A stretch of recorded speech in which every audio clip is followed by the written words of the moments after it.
Assalamualaikum warahmatullahi wabarakatuh. Perkenalkan, saya Indiriani dengan NIM 2361083, mata kuliah Manajemen Keuangan Publik. Saya dari kelas Manajemen 5B. Di sini saya akan mempresentasikan tentang materi efektivitas kebijakan fiskal terhadap pertumbuhan ekonomi. Selanjutnya, di sini saya akan membahas tentang apa sih itu kebijakan fiskal. Kebijakan fiskal ini menjelaskan tentang pentingnya peran pemerintah dalam mengatur keuangan negara untuk mencapai tujuan ekonomi yang stabil dan berkelanjutan. Kebijakan fiskal mencakup pengaturan penerimaan dan pengeluaran negara yang dipengaruhi oleh instrumen utama seperti pajak, belanja negara, dan defisit anggaran. Sedangkan menurut para ahli, kebijakan fiskal adalah suatu kebijakan ekonomi dalam rangka mengarahkan kondisi perekonomian untuk menjadi lebih baik dengan jalan mengubah penerimaan dan pengeluaran pemerintah, menurut Sukirno 2003. Adapun kebijakan fiskal berisi dua instrumen pokok dalam makroekonomi, yaitu pengeluaran pemerintah dan sistem perpajakan. Yang termasuk dalam pengeluaran pemerintah adalah seluruh pembelian atau pembayaran barang dan jasa untuk kepentingan nasional. Sementara sistem perpajakan memiliki dua peranan, yaitu mengurangi jumlah pendapatan masyarakat dan mempengaruhi tingkat output potensial. Kemudian, apa sih tujuan kebijakan fiskal itu? Kebijakan fiskal adalah untuk menstabilkan perekonomian, mengatur pengelolaan keuangan negara guna mencapai stabilitas ekonomi, mendorong pertumbuhan ekonomi yang berkelanjutan, serta meningkatkan pemerataan kesejahteraan masyarakat. Adapun tujuan umum dari kebijakan fiskal adalah mempengaruhi sisi permintaan agregat suatu perekonomian dalam jangka pendek. Selain itu, pengaruh dari kebijakan ini juga dapat dirasakan pada sisi penawaran yang sifatnya lebih berjangka panjang, misalnya melalui peningkatan kapasitas perekonomian. Selanjutnya, instrumen kebijakan fiskal terbagi menjadi dua, yaitu pengeluaran pemerintah dan juga pajak. Pengeluaran pemerintah dapat meningkatkan atau mengurangi pengeluarannya di sektor-sektor seperti infrastruktur, pendidikan, dan kesehatan untuk memenuhi perekonomian. Peningkatan pengeluaran pemerintah dapat merangsang pertumbuhan ekonomi, sementara pengurangan pengeluaran dapat membantu mengendalikan inflasi. Sedangkan pajak adalah sumber utama pendapatan pemerintah. Dengan menaikkan pajak, pemerintah dapat mengurangi daya beli masyarakat. Sedangkan dengan menurunkan pajak, pemerintah bisa meningkatkan daya beli masyarakat. Pajak dapat berupa pajak langsung seperti pajak penghasilan atau pajak tidak langsung seperti pajak pertambahan nilai. Kemudian ada jenis kebijakan fiskal ini terbagi menjadi dua, yaitu ekspansif dan kontraktif. Kebijakan ini dilakukan dengan meningkatkan pengeluaran pemerintah dan atau menurunkan pajak. Tujuannya adalah untuk mendorong pertumbuhan ekonomi, khususnya saat perekonomian sedang melambat atau resesi. Sedangkan kontraktif adalah kebijakan yang dilakukan dengan mengurangi pengeluaran pemerintah dan atau menaikkan pajak. Tujuannya adalah untuk menurunkan inflasi dan mencegah perekonomian overheating. Setelah membahas tentang kebijakan fiskal, adapun pertumbuhan ekonomi ini menurut Profesor Simon Kuznets yaitu mendefinisikan pertumbuhan ekonomi sebagai kenaikan jangka panjang dalam kemampuan suatu negara untuk menyediakan semakin banyak jenis barang-barang ekonomi kepada penduduknya. Kemampuan ini tumbuh sesuai dengan kemajuan teknologi dan penyesuaian kelembagaan dan ideologis yang diperlukannya. Kemudian, definisi pertumbuhan ekonomi ini adalah 3 komponen. Yang pertama, pertumbuhan ekonomi suatu bangsa terlihat dari meningkatnya secara terus-menerus persediaan barang. Yang kedua adalah teknologi maju merupakan faktor dalam pertumbuhan ekonomi yang menentukan derajat pertumbuhan kemampuan dalam penyediaan aneka macam barang kepada penduduk. Yang ketiga adalah penggunaan teknologi secara luas dan efisien memerlukan adanya penyesuaian di bidang kelembagaan dan ideologi sehingga inovasi yang dihasilkan oleh ilmuwan, pengetahuan, umat manusia dapat dimanfaatkan secara tepat. Kemudian, pengertian pertumbuhan ekonomi adalah suatu proses kenaikan output per kapital dalam jangka panjang. di mana penekanannya pada 3 hal, yaitu proses, output per kapital, dan juga jangka panjang. Pertumbuhan ekonomi adalah suatu proses, bukan suatu gambaran ekonomi pada suatu saat. Di sini kita bisa melihat aspek dinamis dari suatu perekonomian, yaitu melihat bagaimana suatu perekonomian berkembang atau berubah dari waktu ke waktu.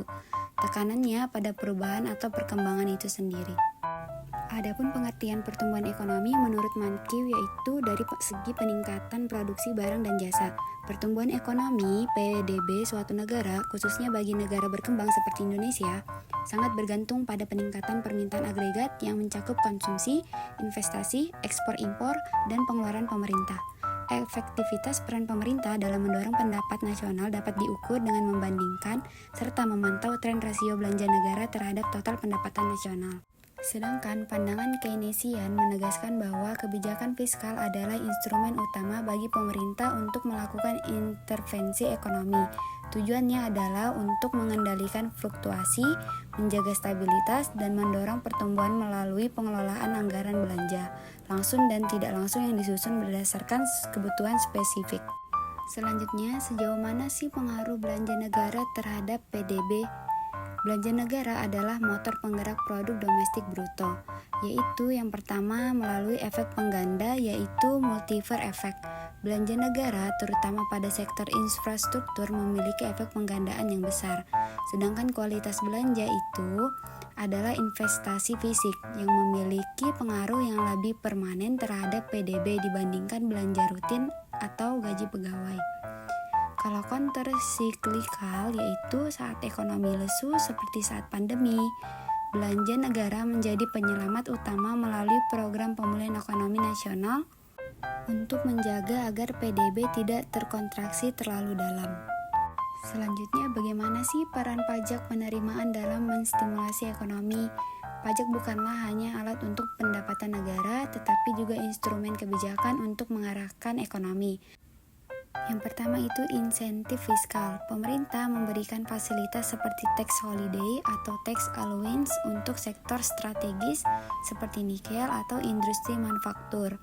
Yang kedua itu menjaga daya beli melalui penyesuaian pajak penghasilan atau pemberian PPN DTP ditanggung pemerintah untuk properti dan otomotif. Pemerintah menstimulasi konsumsi masyarakat saat ekonomi membutuhkan dorongan.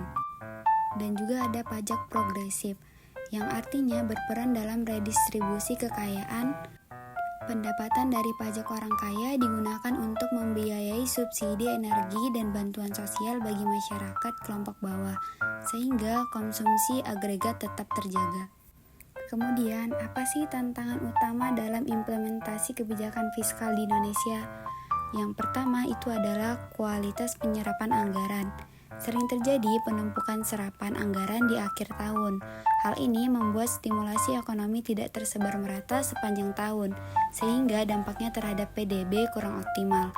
Yang kedua itu ada ketergantungan pada harga komoditas. Pendapatan negara bukan pajak, kita sangat bergantung pada harga minyak, batu bara, dan sawit dunia. Fluktuasi harga global membuat postur APBN menjadi rentan. Yang ketiga adalah shadow ekonomi dan kepatuhan pajak. Artinya masih banyaknya aktivitas ekonomi yang tidak tercatat, membuat basis pajak Indonesia relatif kecil dibandingkan negara tetangga. Dan juga yang mempengaruhi itu ada kondisi geografis dan juga ketepatan sasaran subsidi. Kemudian bagaimana sih peran masyarakat dalam kebijakan fiskal? Peran masyarakat dalam kebijakan fiskal sangat penting untuk mendukung tercapainya tujuan pembangunan ekonomi yang berkelanjutan. Selain itu, masyarakat juga memiliki peran dalam mengawasi penggunaan anggaran negara agar dapat terkelola dengan baik dan efisien. Contoh studi kasus yang saya ambil adalah efektivitas kebijakan fiskal daerah terhadap pertumbuhan ekonomi dan kesejahteraan di Provinsi Papua.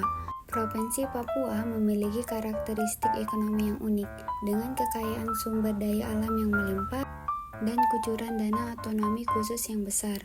Namun, pemerintah daerah masih menghadapi tantangan besar dalam menyelaraskan pertumbuhan ekonomi dengan peningkatan kesejahteraan nyata masyarakat. Ditemukannya adanya paradoks pertumbuhan di mana angka pertumbuhan ekonomi tidak selalu berbanding lurus dengan penurunan kemiskinan dan peningkatan kualitas hidup. Dalam anggaran daerah APBD, pengeluaran dibagi menjadi dua kategori utama, yaitu belanja langsung dan juga belanja tidak langsung. Untuk pertanyaannya ada 3, yaitu mengapa pertumbuhan ekonomi di Papua dalam studi ini disebut dalam mampu menjadi moto utama kesejahteraan masyarakat secara otomasi, faktor-faktor non-ekonomi apa saja yang mungkin menghambat efektivitas kebijakan fiskal tersebut. Yang kedua, seandainya Anda adalah seorang konsultan kebijakan ekonomi untuk pemerintah Provinsi Papua, langkah strategis apa yang akan Anda lakukan atau rekomendasikan dalam penyusunan APBD tahun depan untuk memastikan bahwa belanja daerah tidak hanya mengejar angka pertumbuhan tetapi juga menurunkan ketimpangan. Yang ketiga, hubungan temuan dalam kasus ini dengan teori Keynesian yang menyatakan bahwa pengeluaran pemerintah adalah pemicu pertumbuhan. Apakah temuan di Papua mendukung atau justru memberikan anomali terhadap teori tersebut? Untuk penjelasan nomor 1, yaitu pertumbuhan ekonomi belum menjadi moto kesejahteraan karena yang pertama, pertumbuhan tidak inklusif. Pertumbuhan mungkin didorong oleh sektor ekstraktif atau proyek pemerintah yang tidak menyerap banyak tenaga kerja lokal. Yang kedua, hambatan non-ekonomi. Geografis yang ekstrim, rendahnya aksesibilitas antar wilayah, tantangan keamanan, dan rendahnya kualitas pelayanan publik dasar menyebabkan aliran uang dari kebijakan fiskal terhambat sebelum sampai ke tingkat rumah tangga termiskin. Yang ketiga, ketergantungan pada pusat. Ekonomi Papua sangat bergantung pada pengeluaran pemerintah, sehingga jika efisiensi birokrasi rendah, pertumbuhan tersebut tidak menetes ke bawah. Untuk penjelasan soal kedua, yaitu rekomendasi apa saja sih yang akan dilaksanakan. Yang pertama adalah prioritasi anggaran, mengalihkan proporsi belanja tidak langsung ke belanja langsung yang produktif dan padat karya. Yang kedua, spesialitas pembangunan, mengarahkan belanja langsung ke wilayah-wilayah dengan kantong kemiskinan tertinggi di pedalaman, bukan hanya di perkotaan. Yang ketiga, penguatan sektor real, memprioritaskan belanja untuk memperdaya ekonomi rakyat, contohnya pertanian, perikanan, UMKM lokal, guna meningkatkan IPM secara berkelanjutan. Yang keempat, pengawasan dan transparansi, meningkatkan efektivitas penggunaan dana agar tepat sasaran melalui sistem monitoring yang ketat. Kemudian penjelasan soal yang ketiga. Studi kasus ini mendukung teori Keynesian bahwa belanja pemerintah dapat menurunkan kemiskinan. Namun, di sisi lain terdapat anomali pada variabel belanja tidak langsung. Dalam teori Keynesian standar, setiap pengeluaran pemerintah seharusnya memiliki angka penggandaan yang positif. Di Papua, belanja tidak langsung justru berdampak negatif bagi pertumbuhan dan IPM. Ini membuktikan bahwa teori Keynesian hanya berlaku jika pengeluaran pemerintah dilakukan secara efisien dan produktif. Jika pengeluaran hanya habis untuk konsumsi birokrasi, maka multiplier efek tidak akan terjadi. Kesimpulannya adalah kebijakan fiskal di Indonesia berperan sebagai mesin penggerak utama produk domestik bruto melalui mekanisme efek penggandaan, terutama melalui belanja modal yang dialokasikan untuk sektor produktif dan infrastruktur.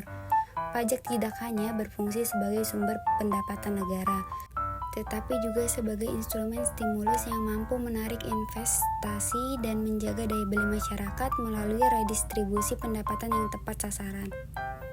Meskipun kebijakan fiskal terbukti efektif sebagai penyelamatan ekonomi saat terjadi krisis, implementasinya masih menghadapi tantangan besar dalam mewujudkan pertumbuhan yang inklusif, mengingat angka pertumbuhan makro seringkali belum mampu menekan ketimpangan regional.